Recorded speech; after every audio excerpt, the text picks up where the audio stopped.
Ya, jadi materi kita hari ini adalah uji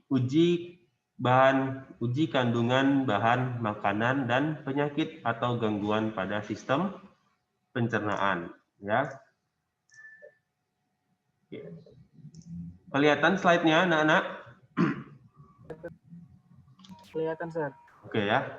Nah, jadi materi kita hari ini adalah uji kandungan bahan makanan dan penyakit-penyakit atau gangguan pada sistem pencernaan.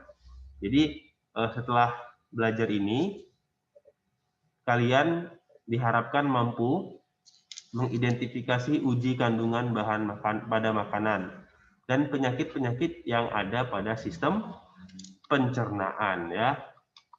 Nah, sebelumnya sebenarnya ini adalah materi yang diajarkan sebelum kita mengadakan praktikum uji kandungan pada makanan ya. Jadi ini adalah pengetahuan dasar sebelum kita melakukan praktikum. Nah, jadi biasanya makanan-makanan yang akan diuji, zat-zat makanan yang akan diuji, pertama kita bisa menguji amilum, ya, uji amilum namanya. Yang kedua uji protein, yang ketiga uji glukosa, dan yang keempat uji lemak. Apa maksudnya?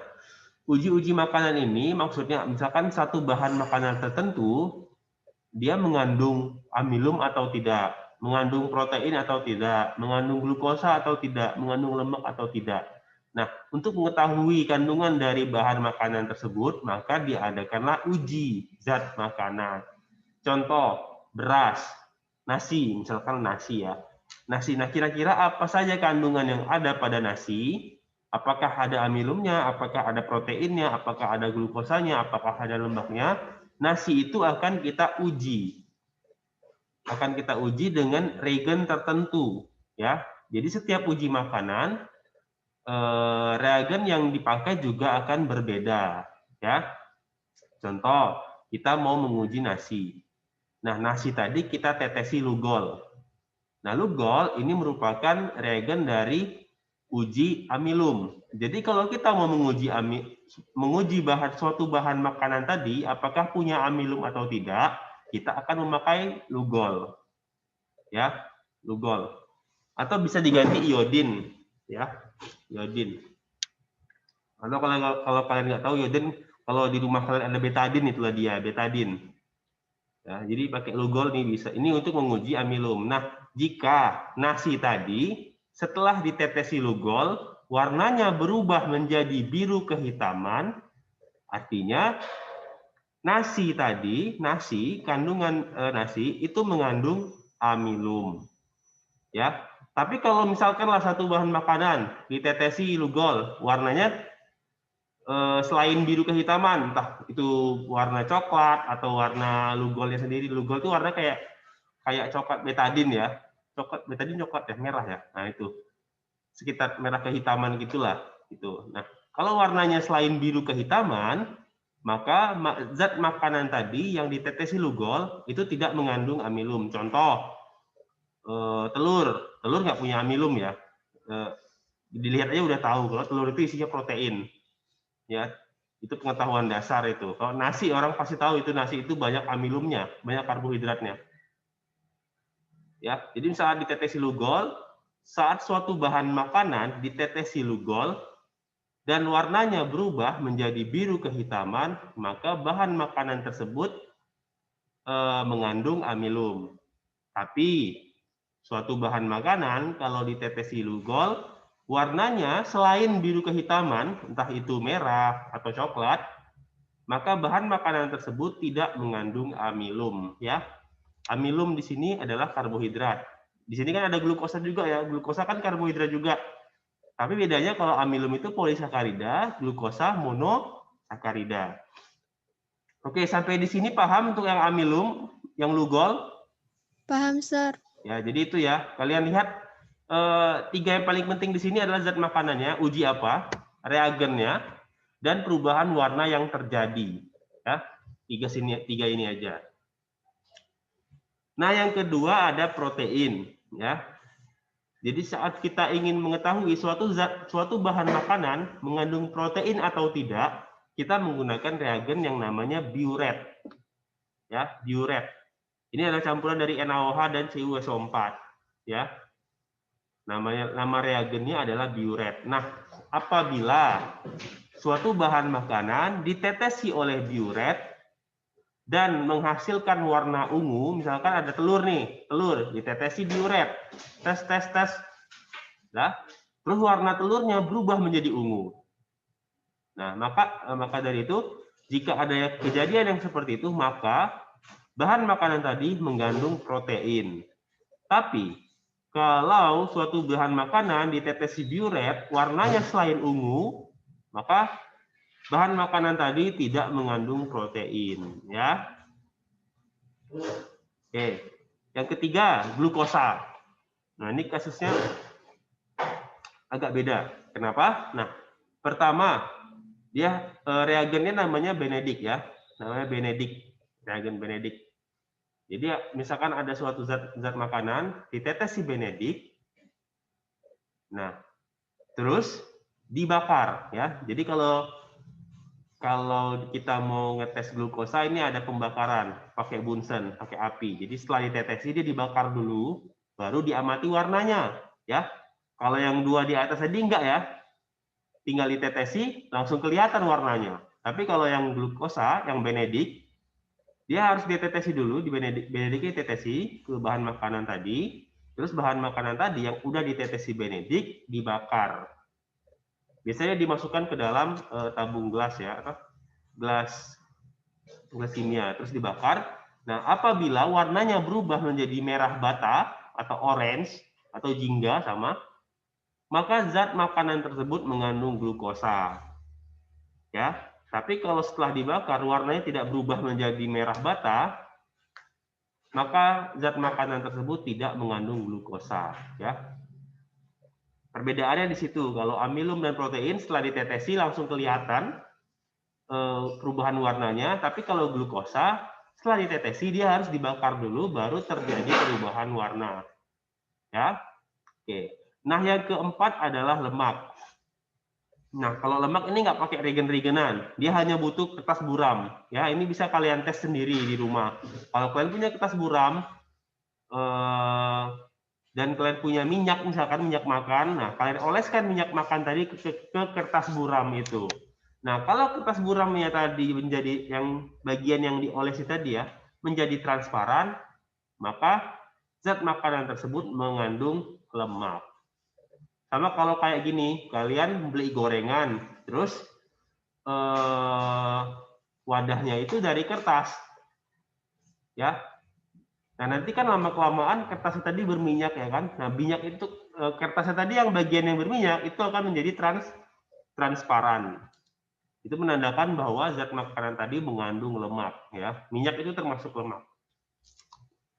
Oke, ini adalah uji kandungan bahan makanan ya. Keempat ini aja. Yang perlu kalian ingat adalah reagennya dan perubahan warna yang terjadi. Jadi jangan salah. Kalau kalian mendeteksi mau menguji glukosa pakai Lugol, bisa tidak? Nah, kalian mau menguji glukosa tapi pakai Lugol, bisa? Enggak bisa, Sir. Enggak bisa. Jadi ini sudah sesuai ya. Jadi kalau menguji amilum ya pakai Lugol. Menguji protein pakai biuret, menguji glukosa pakai Benedict. Nggak bisa menguji protein pakai Benedict misalkan, nggak bisa. Ya. Ya. Oke. Nah, ini adalah contoh dari contoh apa namanya ya? Contoh dari praktikum uji kandungan bahan makanan ya. Di sini ada bahan makanannya ada 6 nih. Pertama ada nasi. Nasi ditetesi Benedict menjadi orange. Apa artinya? Coba saya Anissa Pratiwi. Ini nasi nasi ditetesi Benedict menjadi orange. Apa artinya?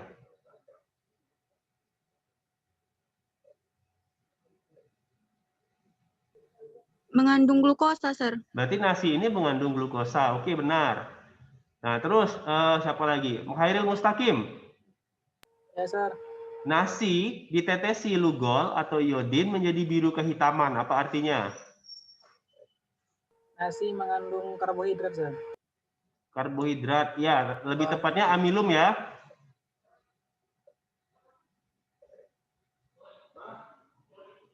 Lebih tepatnya amilum karena karbohidrat itu ada banyak, ya. Ada polisakarida, glukosa juga karbohidrat. Riyadi Iman. Iya, Sir. Ini nasi ditetesi biuret, warnanya sedikit ungu. Ini ada sedikitnya. Apa artinya?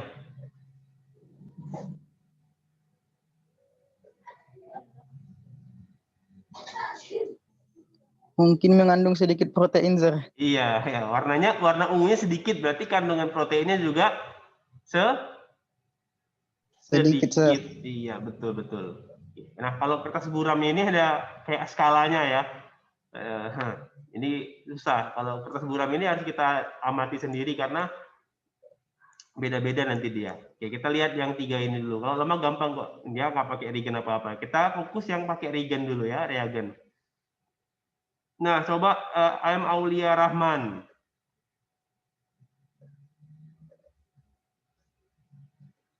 Ada M Aulia Rahman?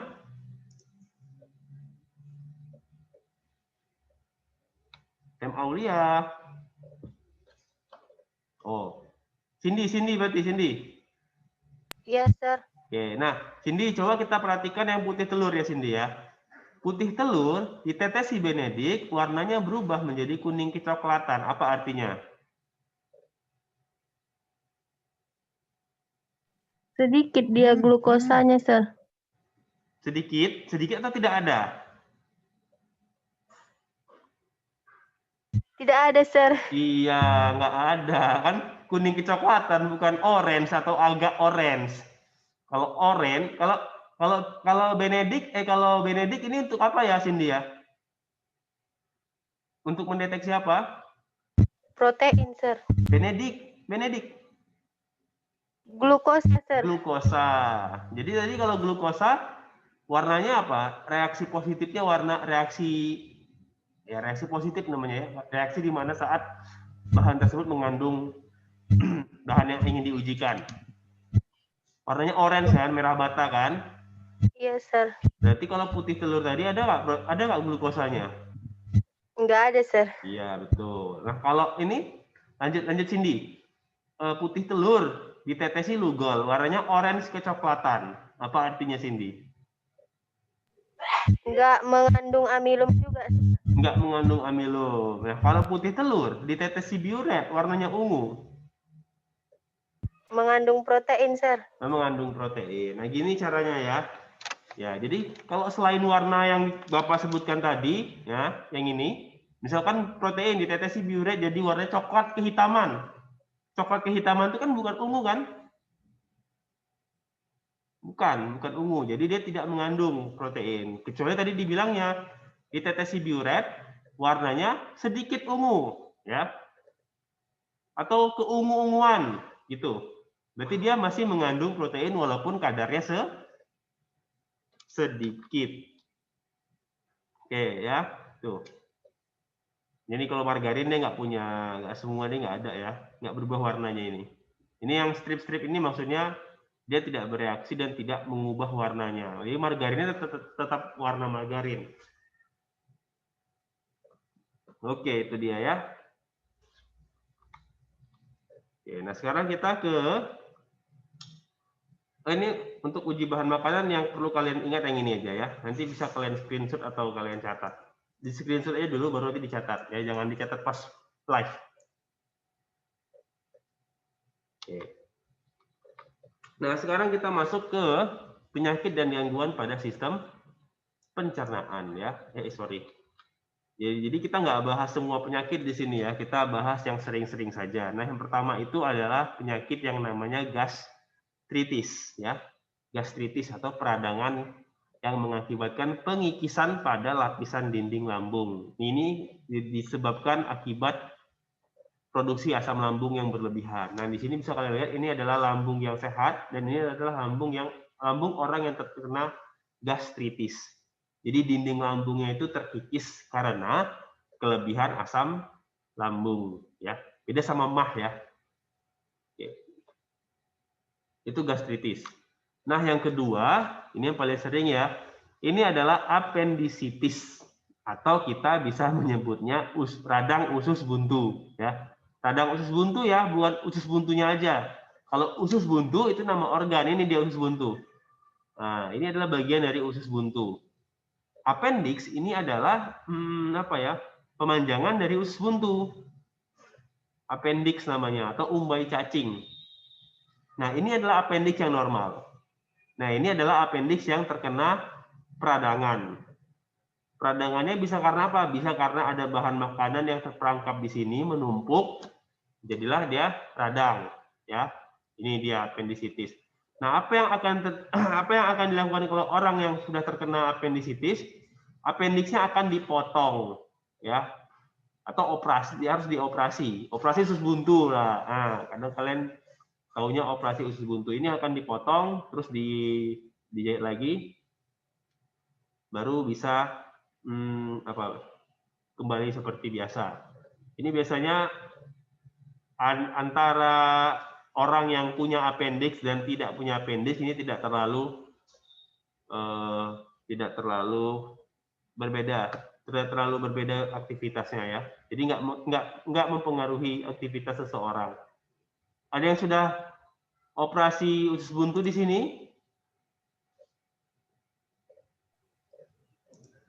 Enggak, Sir. Enggak ya, alhamdulillah ya. Tapi nanti kalau kalian punya saudara atau teman yang udah pernah operasi appendix atau operasi usus buntu yang appendixnya sudah dipotong, ya, nanti bisa kalian tanyakan pengalamannya langsung ke apanya ya, saksi matanya. Oke. Jadi ini dia, ini namanya appendicitis ya, atau radang appendix. Nah, yang tiga berarti ya. Ini gangguan ya, sebenarnya ini gangguan bukan penyakit, namanya laktosa intoleran. Nah, laktosa intoleran ini adalah keadaan di mana seseorang ya tidak bisa mencerna laktosa. Laktosa itu apa? Gula susu, gula yang terdapat pada susu. Nah, apa tanda-tandanya? Jadi misalkan ada orang minum susu nih, susu sapi ya, bukan susu kedelai ya. Susu kedelai itu bukan susu. Susu sapi, setelah minum susu sapi dia akan mual, muntah dan mencret ya. Muncul reaksi-reaksi negatif lah. Nah, ini menandakan bahwa dia mengalami laktosa intoleran. Kenapa ini bisa terjadi? Karena tubuhnya tidak memproduksi enzim yang memecah laktosa. Enzim yang memecah laktosa namanya laktose, ya, laktose. Ya, laktose itu adalah enzim yang memecah laktosa. Nah, biasanya laktosa intoleran ini gangguan ini biasa terdapat pada orang yang sudah dewasa. Jadi saat dia masih kecil dia nggak laktosa intoleran karena tubuh dia masih memproduksi enzim laktose. Namun semakin bertambahnya usia, tubuh dia tidak memproduksi laktose lagi sehingga dia tidak bisa meminum susu. Jadi kalau dia minum susu dia mual atau muntah atau mencret, ya itulah. Ya. Ada yang di sini yang nggak bisa minum susu, beda dengan nggak suka susu ya. Kalau nggak suka susu itu gini, aduh aku nggak suka susu putih, tapi susu coklat aku suka, bisa. Nah itu artinya nggak suka susu. Tapi kalau orang yang laktosa intoleran, mau dia susu coklat, susu putih, susu rasa apapun, pokoknya susu sapi, dia tetap akan mengalami gangguan-gangguan tadi kayak mual, muntah ya. Ada di sini yang nggak bisa minum susu? Ada, Sir. Riyadi? Nggak ada, Sir. Oh, nggak ada. Oh, kirain Riyadi. Jangan. Oke ya, itu dia ya. Itu laktosa intoleran namanya. Jadi kalau orang yang laktosa intoleran, kalau makan yogurt bisa nggak dia? Yogurt itu kan dari susu. Bisa atau tidak kira-kira ya? Nggak bisa, Sir. Nggak bisa. Nah, di yogurt itu kita waktu kelas 1 ingat lagi, yogurt itu buatnya pakai apa? Menggunakan bakteri, Sir. Iya, susu ditambah dengan bakteri. Nah, bakteri tadi bisa memecah laktosa. Ya, bakteri tadi bisa memecah laktosa, yang artinya orang yang punya laktosa intoleran, kalau dia makan yogurt, dia masih bisa makan, atau gejala dia nggak ada, nggak parah, atau bisa lah. Jadi saat dia minum susu mungkin dia mual atau muntah atau mencret, tapi saat dia makan yogurt dia nggak mual, nggak muntah, nggak mencret. Kenapa? Karena laktosa yang di yogurt tadi sudah diubah oleh si bakteri yang ada di dalam yogurt, ya. Jadi dia hanya nggak bisa makan susu, minum susu. Tapi kalau susu yang udah diolah, entah itu jadi yogurt, itu masih bisa dimakannya tanpa mengalami gangguan. Oke ya, mungkin itu saja pembahasan kita kali ini tentang uji kandungan bahan makanan dan gangguannya nggak tinggal kalian baca, itu ada banyak ya. Jadi kita nggak terlalu fokus ke gangguannya, sekedar kalian tahu saja. Kita akan fokus ke uji kandungan bahan makanannya. Nah, untuk uji kandungan bahan makanan ada yang mau ditanya? Sir, saya mau nanya, Sir. Ya, silakan Khairil Mustaqim. Kalau menguji bakso dengan kunyit itu gimana, Sir? Katanya kalau misalnya mau uji bakso dengan kunyit itu ada boraks atau apa segala macam, itu benar nggak, Sir? Nah, ya. Oke. Nah, yang kita uji di sini adalah kandungan bahan makanan yang apa ya, maksudnya natural. Misalkan kita mau menguji amilumnya, kita mau menguji proteinnya, kita mau menguji glukosanya, kita mau menguji lemaknya, pakai yang ini. Nah, kalau kasus bakso tadi, kita menguji apa? Menguji boraks, ya. Menguji kandungan boraks yang ada di bakso. Apakah bakso tersebut ada boraks atau tidak ada boraks? Ya kan, gitu kan? Nah, sebenarnya kalau uji boraks itu ada sendiri reagennya, tapi ada penelitian atau ada ya kayak penelitian gitu yang mengatakan bahwa di kunyit ya, di air ya. Ya, Sir. Nah, saat kunyitnya tadi misalkan kunyitnya pakai tusuk gigi nih, kita tusuk kunyitnya. Terus tusuk gigi tadi kita kasihkan ke bakso. Nah, kalau dia berubah warna, kalau bakso tadi punya boraksnya, itu bisa mengakibatkan warna kunyit tadi berubah warna. Itu termasuk reagen yang alami kunyit tadi ya. Jadi dia bisa untuk mendeteksi si boraks, mendeteksi ya, bukan memastikan. Jadi kalau mau memastikan lagi harus dibawa ke lab. Tapi itu sudah cukup untuk panduan kita dalam memilih bakso yang berboraks dan tidak berboraks ya. Betul tadi itu Mustaqim. Udah banyak kok penelitiannya. Ya Mustaqim ya. Oke, Sir. Tapi itu untuk menguji boraksnya, bukan menguji amilum atau protein atau glukosa atau lemak. Jadi uji bahan makanan itu ada banyak. Ada uji formalin nanti, tapi kita nggak bahas di sini. Ada uji formalin, misalkan uji pengawet, uji segala macam lah. Ya, gitu. Jadi ada banyak pengujian dalam zat-zat makanan. Oke ya? Ada lagi?